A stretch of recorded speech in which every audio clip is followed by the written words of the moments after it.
Buenas tardes, soy Cristian Díaz, residente de neurocirugía de la Universidad de Antioquia.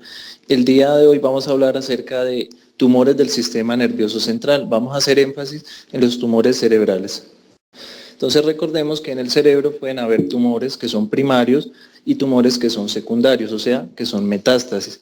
La gran mayoría de pacientes van a tener tumores metastásicos, o sea que va a estar alrededor de entre el 50 y el 60%. De los tumores primarios, 2/3 de los pacientes aproximadamente van a ser tumores de origen glial.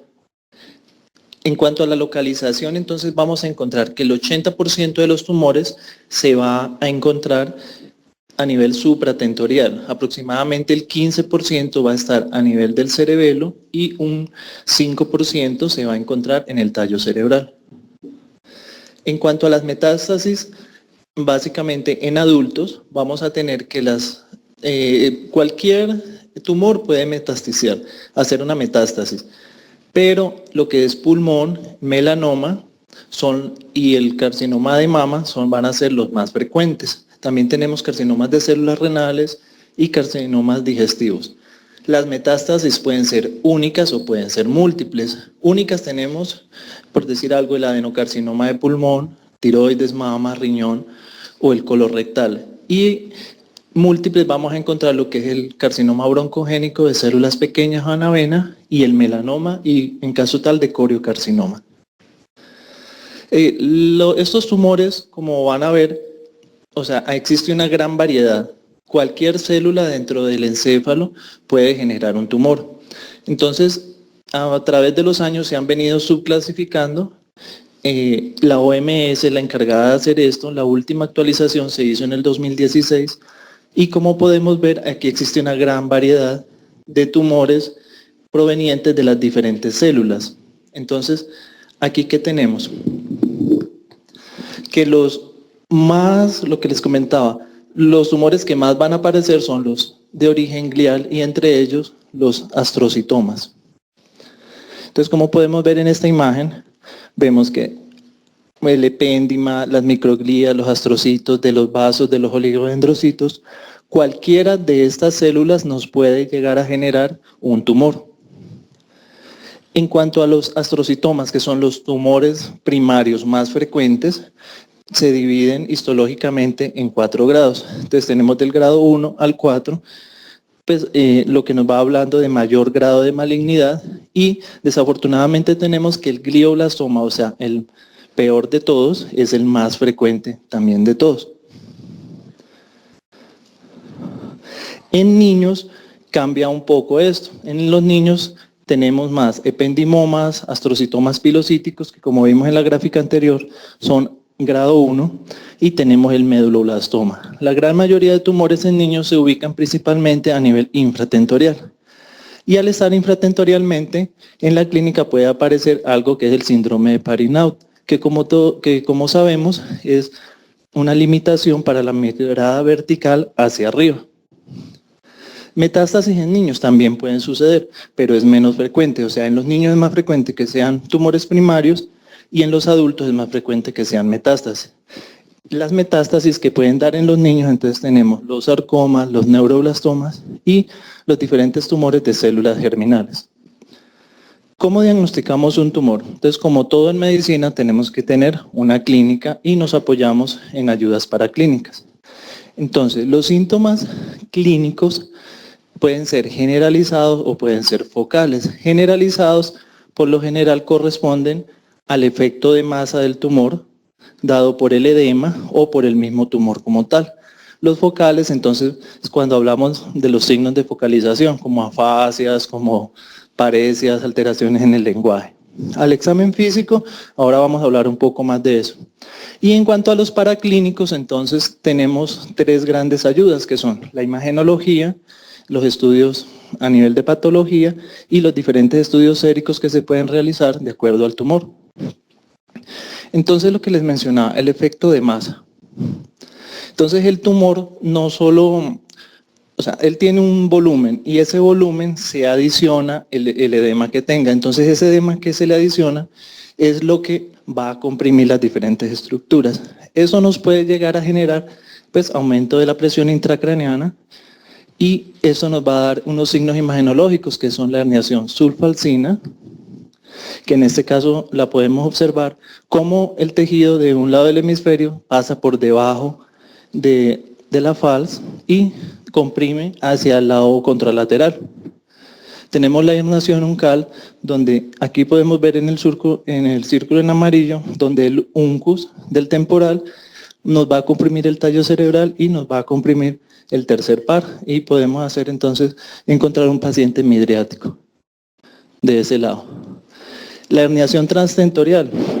Entonces aquí podemos ver cómo de la región supratentorial se pasa alguna estructura hacia la región infratentorial. Y la más temida de todos, que es la herniación amigdalina. Como podemos ver en las gráficas, vemos cómo las amígdalas están pasando a través del foramen magno. Entonces, ¿por qué hay edema cerebral? Hay una lesión de la barrera hematoencefálica. Entonces, líquido de del espacio intravascular va a pasar al espacio intersticial. Y eso es lo que nos va a generar el edema vasogénico. Como lo podemos ver en la imagen, es estas áreas hipodensas alrededor del tumor. La característica típica del edema vasogénico es que es un edema que se llama digitiforme. Como lo podemos ver ahí, parecieran como los dedos de una mano. Este edema se ve hipodenso, o sea, se ve más oscuro que el parénquima, y es muy típico de este tipo de los tumores.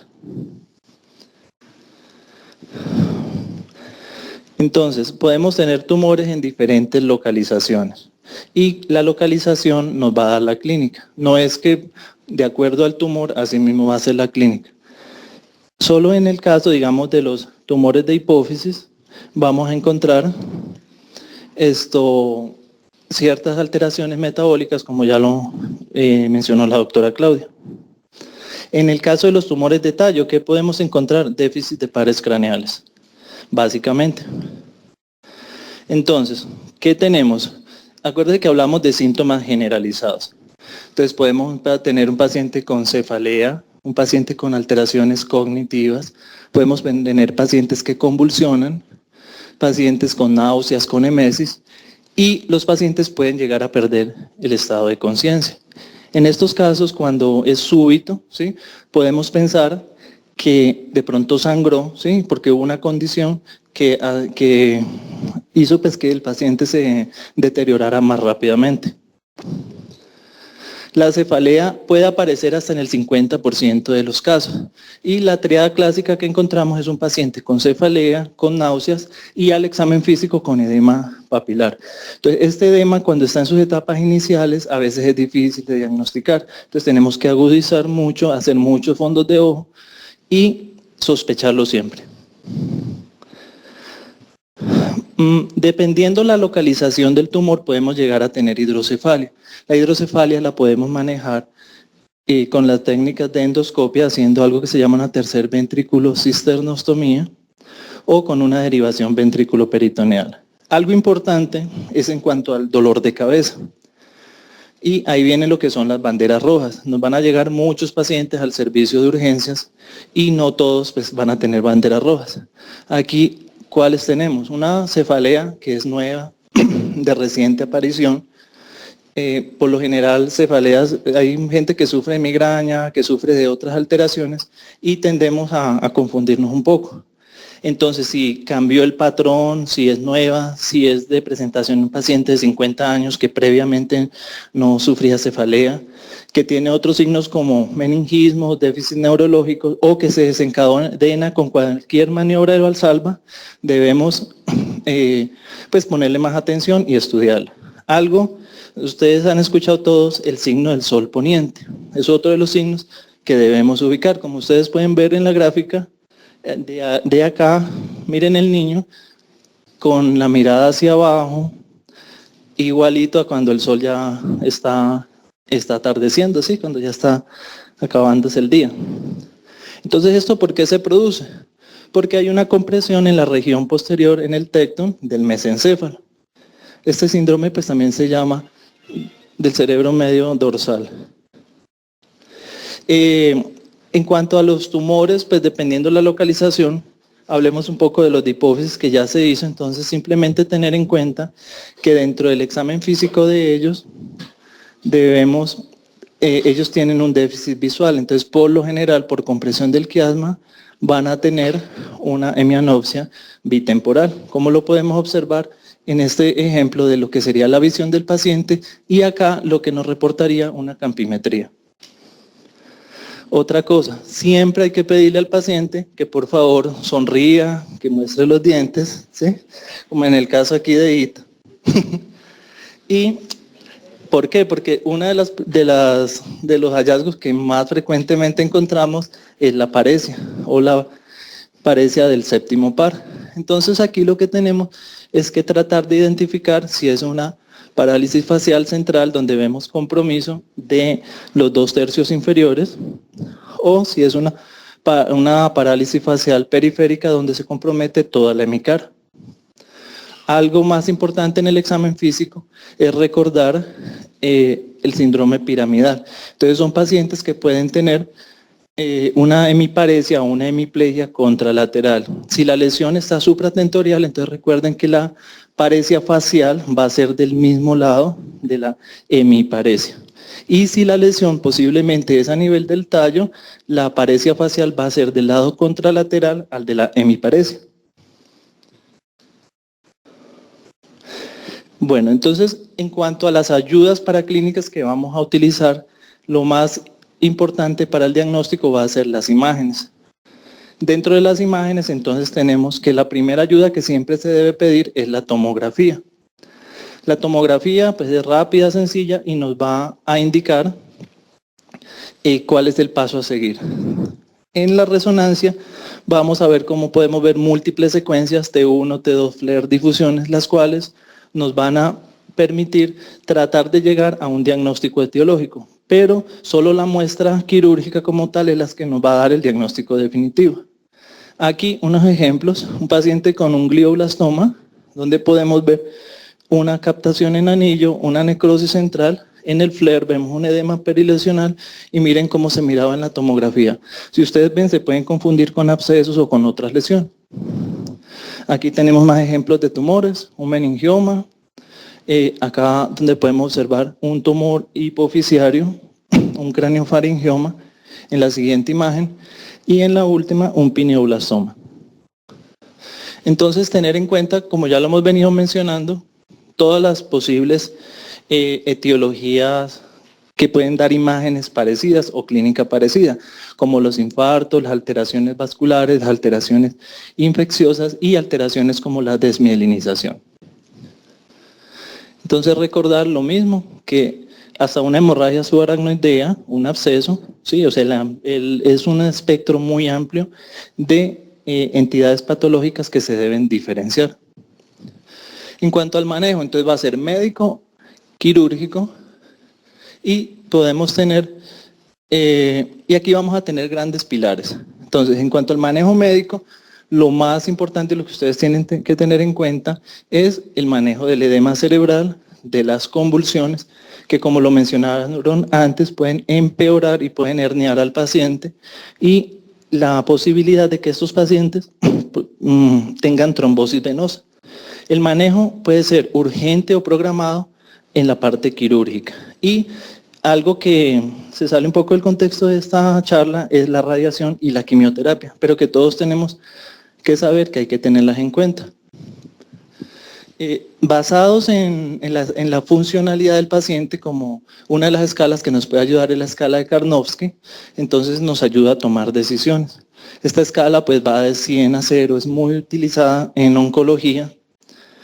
Y aquí lo que vemos es que por lo general pacientes que tengan un Karnofsky mayor de 60 tienden a ser candidatos a manejo quirúrgico. Los pacientes de ahí hacia abajo por lo general tienden a no serlo. Entonces, el pilar del manejo del edema cerebral van a ser los esteroides. El medicamento más usado es la dexametasona, que pues es antiinflamatorio, es un glucocorticoide con poco efecto mineralocorticoide y que penetra muy bien en el sistema nervioso central. Como ustedes saben, aquí en rojo les puse muchas de las efectos adversos que puede tener y por lo cual tenemos que ser muy vigilantes y tenerlo en cuenta. Ya lo mencionamos también, es que siempre se deben desparasitar. Siempre va a existir una interrogante, pero la recomendación que les dejo es que por favor siempre desparasitemos para el mintos. Estas serían las dosis, por lo general se arranca con bolos de 8 a 16 miligramos y se dejan mantenimientos que pueden ir, o sea, existen muchos regímenes de 8, 16, inclusive hasta 24 días. Y en los niños, pues como ven, se calcula por el peso que tenga el paciente. En caso tal de que haya una sospecha de herniación inminente, entonces se puede usar terapia hiperosmolar, como ya lo hemos mencionado, con manitol y con solución salina hipertónica al 3 y al 7.5%. En resumen, ¿qué hacen estos dos? Deshidratan el cerebro, ¿sí? Sacan líquido y disminuyen entonces el edema. Tener en cuenta entonces siempre el perfil metabólico para tratar de evitar complicaciones renales y metabólicas. Es lo mismo para la solución hipertónica, recordar que por lo general se usa el 7.5%. Y pues esto es lo que ya pues, les acabé de mencionar. La preparación muchas veces no sabemos. Entonces se les dice a enfermerías o se les recuerda que se cogen 100 centímetros de solución salina, 15 ampollas de natrol y eso nos da una mezcla de 250 cc de solución salina al 7.5%. Las convulsiones, entonces el medicamento más usado es la fenitoína. También se pueden usar otros como el ácido valproico, el fenobarbital y existen los medicamentos de segunda y tercera generación como los que vemos en la columna de la izquierda.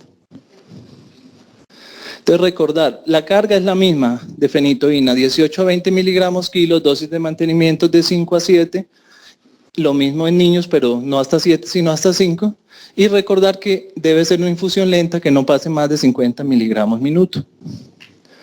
La trombosis, que es el otro pilar del manejo médico, entonces se hace por medio de medias de compresión, por dispositivos neumáticos e idealmente se debe hacer con heparinas de bajo peso molecular y en casos de pacientes que ya han tenido trombosis en el contexto ambulatorio postoperatorio, se puede como alternativa usar la warfarina. Y para los que tienen algún tipo de contraindicación, se puede usar el filtro de vena cava. En cuanto al manejo quirúrgico, entonces, recordar que el manejo quirúrgico se hace para dos cosas. Uno, para obtener una muestra y dos, para disminuir el efecto de masa. Existen múltiples técnicas. Las técnicas pueden ser abiertas o pueden ser cerradas. En este caso, tenemos un paciente posterior a una resección quirúrgica, donde como vemos, pues esa masa que tenía ahí disminuyó, entonces va a hacer menos compresión. La cirugía siempre puede tener riesgo, sobre todo cuando está en áreas elocuentes, o sea, en áreas motoras, visión, lenguaje. Entonces ustedes lo que deben saber es que cuando les llega un paciente con un tumor cerebral, y más en nuestro medio, donde sabemos que acceder a una cita neuroquirúrgica puede ser demorado y tardar meses, entonces ustedes por lo general envían esos pacientes a urgencias, traten de estudiarlos y si ustedes pueden iniciar el manejo inicial con dexametasona, lo inician.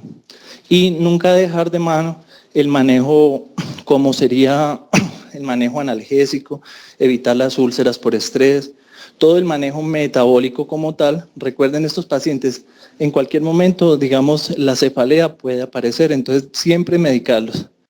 Eso era para comentarles las múltiples técnicas que hay. Se pueden operar los pacientes acostados. Cuando son de fosa posterior, la recomendación es hacerlo sentado. La fosa posterior es uno de los sitios de más difícil acceso, pero con una adecuada técnica se puede lograr. Y por último, el pronóstico.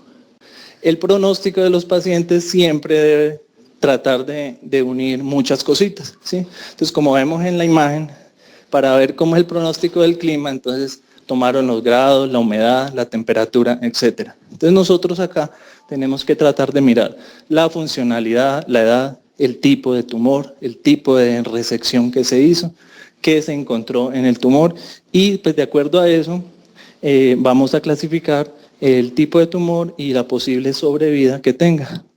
Por último, recordar, hay que tratar de brindarle al paciente la mejor calidad de vida por el mayor tiempo posible. Ese es el objetivo real del manejo de los tumores. Muchas gracias.